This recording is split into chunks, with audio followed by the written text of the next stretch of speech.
আমি কথা শেষ করি না। না না আপনি কথা আপনি শেষ করি। আপনি এই কথা উঠলো করেন। আচ্ছা শেষ করি। না না আপনি এই কথা উঠলো করেন। ডাক্তাররা টাকা নেয় না। কোন ডাক্তার টাকা দিছে? আপনি টাকা নিয়ে থাকলে আপনারা পানিশমেন্ট দেননি কেন? জি কোন ডাক্তার টাকা নেওয়ার জন্য পানিশমেন্ট পাইছে? আপনি বলুন। কেন বলবেন? বসেন বসেন। আচ্ছা আপনি বলি কথা বলেন। আমি আছি ইংলিশ আমি ডাক্তারদেরকে বলে নাই যারা ইন্ডাস্ট্রি করছেন তাদেরকে বলছি।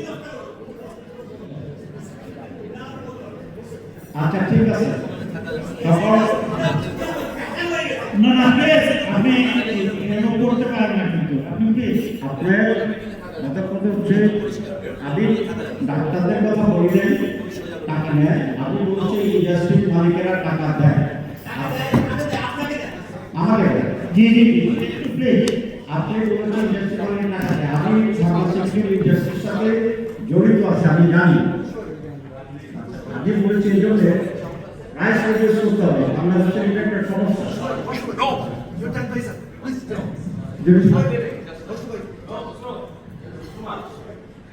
আপনার আছে আপনি আছে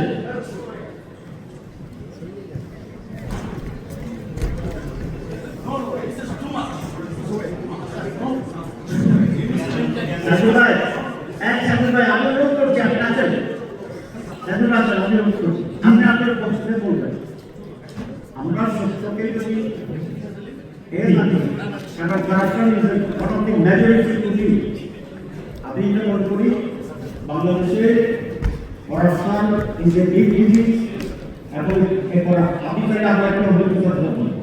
আমি যখন এমপি ছিলাম 109 কোটি টাকা একটা এক্সপেন্ডিচারের ব্যাপার ওইটা আপনার কিছু এবং সেইখানে একটা আমরা পাবলিক অ্যাফেয়ার্স কমিটির পক্ষ থেকে আমরা একটা ইনভেস্টিগেশন কমিটি করেছিল এবং সেখানে কনভেনার ছিল 36 জন সিভিল সার্জনের কাছে টাকাটা কেস রেসিভের থাকতে মিনিস্টার থেকে শুরু করে তৎকালীন সিভিল সার্জনরা এই টাকা মিসঅ্যাপ্লিকেশনের জন্য দায়ী ছিল। এক একটা গজের দাম ছিল তোমার 200 না 300 টাকা যেরকম রূপপুর বিদ্যুৎ কেন্দ্রে আমাদের মানুষ হয়েছিল সেটা আমি সাক্ষী এবং এই টাকার সাথে কারা জড়িত ছিল এখনো নিশ্চয়দের জন্য রেকর্ড আছে। আমার সম্মানিত ভাই এটা বলছেন আমি আপনাকে বা সব ডাক্তারকে বলে দিই আমি ডাক্তার টাকা বলে নিয়ে দিই আপনার ভুল বলছেন। আমি বলেছি ইন্ডাস্ট্রির মালিকদেরকে এখানে টাকা খরচ করতে হয় screw you can challenge with me not in this meeting. আপনি আমার সাথে আসেন বা আপনি বড় কোথায় যেতে হবে I come to I C to I C show you the documents.